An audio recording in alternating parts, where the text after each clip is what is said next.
Okay, so fourth round, me versus fellow YouTuber Anteiku Nation. So I've actually been following Anteiku for a while. He's one of the longest I've been following any of the Vanguard Zero YouTubers. I've been following him since like he made a video right when the game first released in Singapore, I think. And I've been following him since then. So I think that's his very first Vanguard video.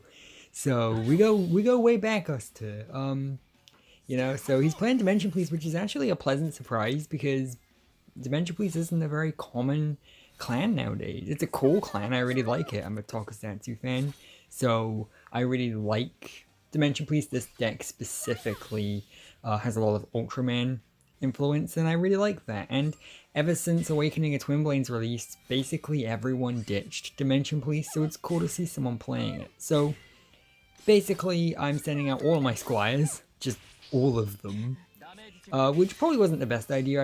I guess I shouldn't have placed that many out. Do I really need that many rare guards? I guess so. I don't know. But basically, usual strategy applies. We're sending out a grade 2 intercept using Squire's ability. If you've seen all these videos, then you'll kind of get the gist of that by now.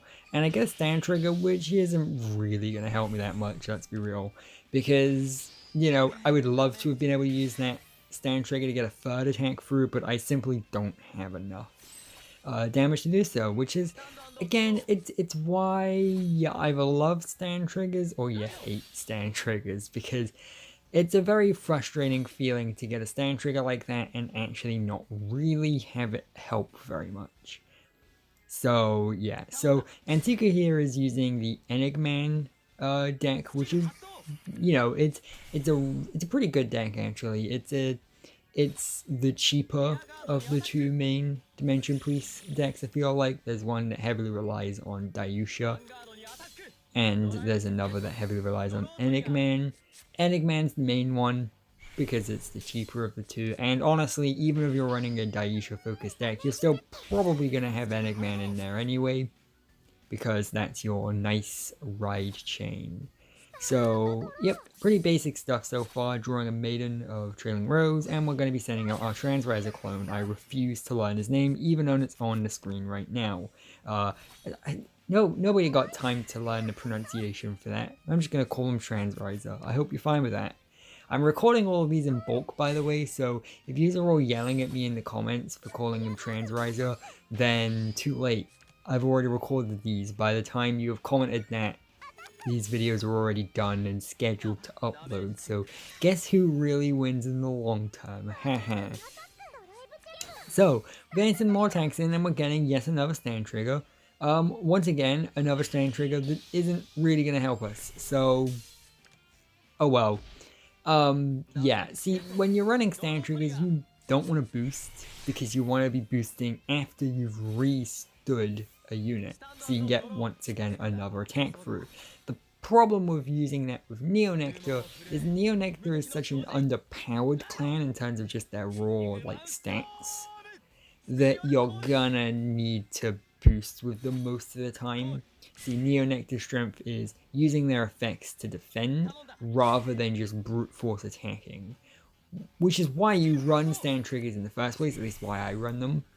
Because, it's not a brute force deck, and it's more about defense. And so by running stand triggers, you're actually allowing yourself to get more attacks through than you usually would be able to, which kind of levels it out with a lot of the other clans. But it doesn't seem to be all too successful. Again, I know a lot of Neonectar players run draws instead, but I feel like their draw power is fine. Well, not necessarily a draw power, I guess, but more so their ability to control the field. A lot of cards in the deck revolve around being able to superior call, like Maiden of Trailing Rose, for example, or Jean.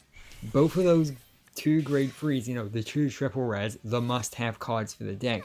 Both of them revolve around superior calling. Same with the Transriser clone. That also superior calls if you're lucky, which I'm not. So draw power isn't that important. The only thing you really need to draw power for is being able to... Oh, also, by the way, I failed that attack. See, I acknowledged it, so you don't have to in the comments, although you probably will anyway. I deserve to lose the card fight for that one, honestly. what was I saying? Oh yeah, the only thing you really need to draw power for is the Persona Blast. You need to be able to draw multiple copies of Maiden so you can Persona Blast with it. But other than that, draw power is not too big a deal. I say that with one card in my hand and my opponent having like, what, 6 of them, I think? So, I mean, you know, I don't know which of those two things is correct. So maybe 9 draws is worth running. I don't know. I guess I'll go back and revise my deck later. Yeah, some time's passed, by the way. So this deck that I'm using right now in this video has 2 genes in, but since the Clash of Kings finished, I opened a bunch more packs, and don't worry, I didn't spend any gems. I just got them by stamina and stuff. But I opened some more packs, and I managed to get 2 more copies of Gene, meaning I have a playset of every single Neonectar card. So I can make literally any Neonectar deck that you can currently possibly make in the English version of the game. So, hey, I guess I'll go and revise and make the best possible version of Neonectar deck, hey? So, there's that. Yep. So, he's attacking me, pretty basic stuff. You can figure it out. If you're familiar with these decks in any comprehension, you should kind of know what's going on here. This is a fairly standard card fight right here. So, he did send out a grade 2 unit that can't attack. He's just using that for the unit set, which is a smart move. I have managed to get him to 3 damage, which is pretty alright. You know, us being on equal damage is pretty good. But of course, he's got the advantage because he's got, whilst we have the same amount of damage, he has a better hand, presumably. And honestly, a more stacked field too, let's be real. So, setting out grade 2 and a grade 1 on my bankroll to boost with. Getting rid of his intercept. And I don't know if I decide to just go full on offensive here or if I do get rid of the other rare guard. I think I'm going full on offensive. So doing that, he's damage checking his perfect guard. I'm using his ability to restand a unit just in case I get a trigger and can take out his rare guard, basically. It's not like I have anything else to counterblast with on the field right now anyway. Of course, I trigger check my damage, my perfect guards, so there's that perfect asterisk luck there. You know how like that Simpsons episode where they have like the dictionary term called pulling a homer, where you succeed despite being an idiot. Pulling an asterisk is like, I was gonna say the opposite, but I'm not smart, but basically failing despite being prepared. Just, you can set up the perfect strategy, have the perfect setup, have a good deck, still just won't draw those triggers. That's pulling an asterisk. Even though, to be fair, like I said, I'm probably not the smartest or most well-prepared person either. So, I guess pulling an asterisk is when you're an idiot who relies on luck but doesn't get the luck. So, yeah, that's pulling an asterisk. I'm coining that term. My dream is to have other Vanguard YouTubers start to call not being able to pull triggers pulling an asterisk. That would be amazing. So, yeah, we're waiting for Anteiku Nation to kind of go for his turn here. Honestly, he's already got a good field, but I guess he's replacing his grade 3 with a grade 2 because he can afford to, basically. You know, you're in a good position when you can afford to do that. Like, yeah, okay, he is doing pretty bad in terms of damage, like, totally, but then he just gets a heal trigger immediately as I say that, so just forget everything I've ever said. Commentator's curse, huh? Does commentator's curse apply when you are commentating retroactively over a card fight you've already recorded? Does that count? Because if it does, then that's a classic example of it. God. And he's gonna clear my field, basically. I mean, I still have a bankroll, and I have a perfect guard, and I've got another perfect guard. So, basically, I have 2 options right now. Do I place him down and just go for the kill? Or do I hold on to him and hope I can survive another turn? I try to survive another turn, maybe try and pull a trigger so Squire can attack, and nope. Nope, I don't get that lucky. See, my plan there was to pull a trigger, attack with Squire so I can get an intercept, and with that 1 intercept and 2 perfect guards, survive another turn, and hopefully next turn beat him. Nope, I don't get that. That's pulling an asterisk right there. God. And once again, he's got a pretty stacked field. I don't know why he sent out that other. Oh, of course. Yeah, I know why. Because he's got Commander Yanni. See, at first I started calling Commander Laurel Commander Yanni as a joke. For anyone who understands that joke, cool. If you don't, I'm not even going to bother explaining it because it's really stupid. But yeah, I started calling him Commander Yanni as a joke. But then I started calling him Commander Yanni so much that that became his name in my head. And so now, whenever I'm about to call him something, I genuinely don't know which one is the correct name and which one is the meme name I gave him. So, yeah. So surprisingly, he doesn't actually get the ability to use Commander Yanni's ability. So, is that, at least not that I was aware of there. I did kind of go off on a tangent, so I may have missed it. I get Jean. Jean's probably the best card I could have asked for, as long as I can get a trigger, which I cannot. See, yeah, and that's the point I realized where I basically lost, because if I could have gotten a trigger, I would have been able to attack the Vanguard with Jean. Why is that a good thing? Well, because when Jean successfully attacks the Vanguard, he allows me to place 2 grade 2 intercepts from my deck to my field, which would have potentially, maybe, let me clung in for one more turn. It's not the best strategy, but it's the only one I had, goddammit. And it didn't work. Once again, pulling an asterisk. Just where are those triggers? I don't know. I'm starting to doubt the idea that I even run triggers in this deck at this point. If this game didn't legally, like, force you to. And we get that loss. Starting to notice a theme here, huh? Yeah. So we're moving on to the next fight. And at this point, I'm like, okay, he's using MLB. I think he's the only MLB user I've ran into this tournament who actually used the default Aichi skin rather than the Karin one. Not that really means anything, that's just an observation, but, you know. And it's now that I'm starting to realize my phone battery is running out. So, grade A commentary there. I'm sure it's alive, it's fine. Yeah. So... Okay, so I've managed to plug my phone charger in, so anyone who was worried about that, don't be.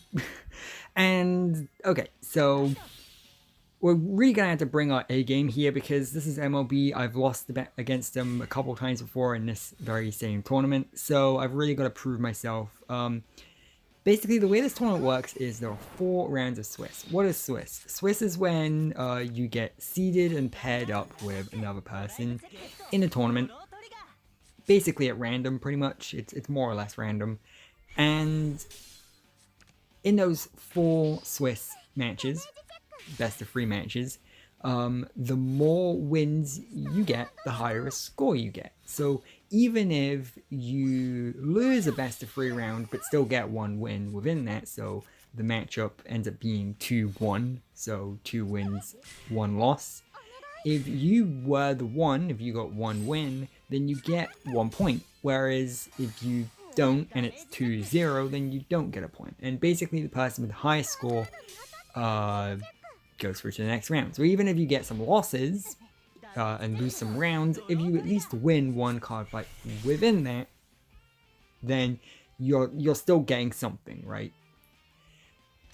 Basically, this is the 4th round of Swiss, and I don't know if you've been paying attention or not, but it's impossible to win at this point. It's literally impossible. I can't win. In fact, I lost the ability to win a very, very long time ago. So I'm basically just trying to prove that I can at least do something here, you know, like, I've lost the tournament, but I'm gonna keep playing just to see if I can get any wins in. I mean, I've got 1. You know, this is our 9th card fight, I think. Our 9th and final one. Yeah, I think so. And, you know, we've only got 1 win, so, you know, maybe we can win this one? Maybe? Basically, yeah, this is our last hurrah. This is our last card fight of the tournament. May as well prove that we can get any wins at all, because, you know, there's only so many consecutive losses where you can say that you were unlucky, you know. After a point, you just gotta actually admit that you're pretty bad at the game. So, yeah, basically, things aren't going great for me.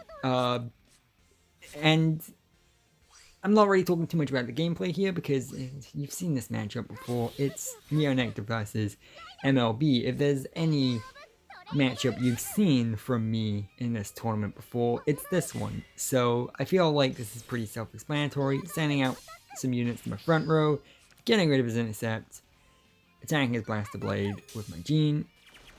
So I can use Gene's ability here, and he damage checks his Perfect Guard, which allows me to send out 2 grade 2s, and I send that one out back. Basically, my idea is that if he attacks the one in front of it next turn, which he no doubt will, I can just move that one forward. So basically, that's my intercept for next turn. So I'm planning out intercepts in advance here, because that's basically the only thing to do with Neonectar that I'm able to actually do consistently. I am Night Mist, basically. I am just constantly spamming out grade 2 units. But as we learned from a previous round, there's only so many grade 2s that I can actually send out before I start to run out of them. And plus, again, defending's only going to get you so far. We're going to want to deal some damage, which luckily this game we've been doing a pretty decent job at. He's already at 4 damage. Because again, that's basically my plan. My plan for National Blaster is to just get some attacks through as fast as possible, just really rush him, and so that when he does get National Blaster out, he doesn't have much damage left to go.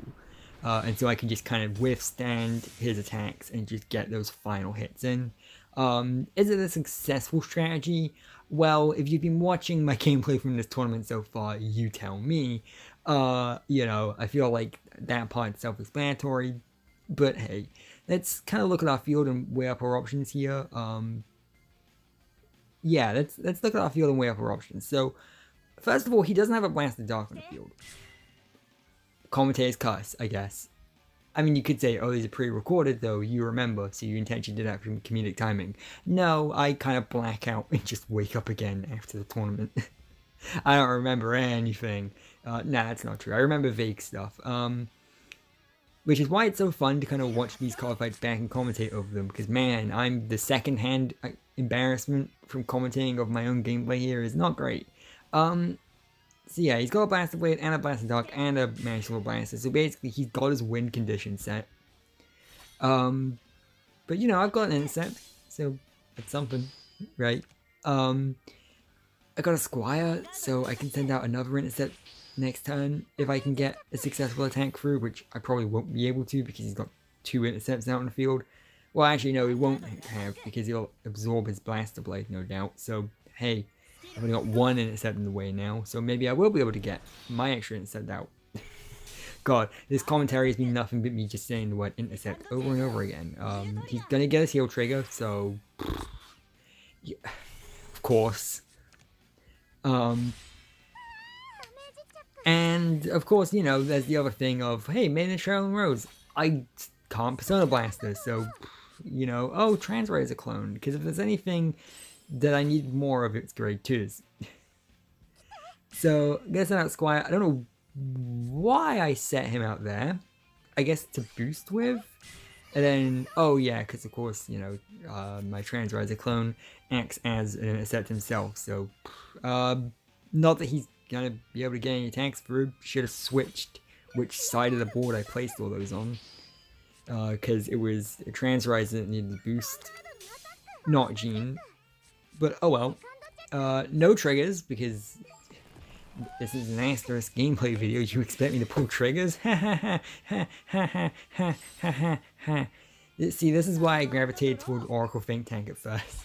Because I was like, I know I'm not going to be able to pull any triggers, so I'm just gonna make sure I can. So I've basically lost, as you can probably realize. He's got National Blaster with its effect working. I have no perfect guards. You did the math. So yeah, I've lost, and this did pretty badly, huh? I did awful here. I'm going to be doing another video immediately after this one, where I talk more in depth about just kind of summing up everything that happened throughout every round of the tournament for me. But you can kind of figure it out for yourself. This is pretty embarrassing, and I'll be the first to admit that. Feel free to make fun of me in the comments. Just don't go too hard. So subscribe if you want to see more awful gameplay, and I'll see you later with some more Vanguard Zero reluctantly.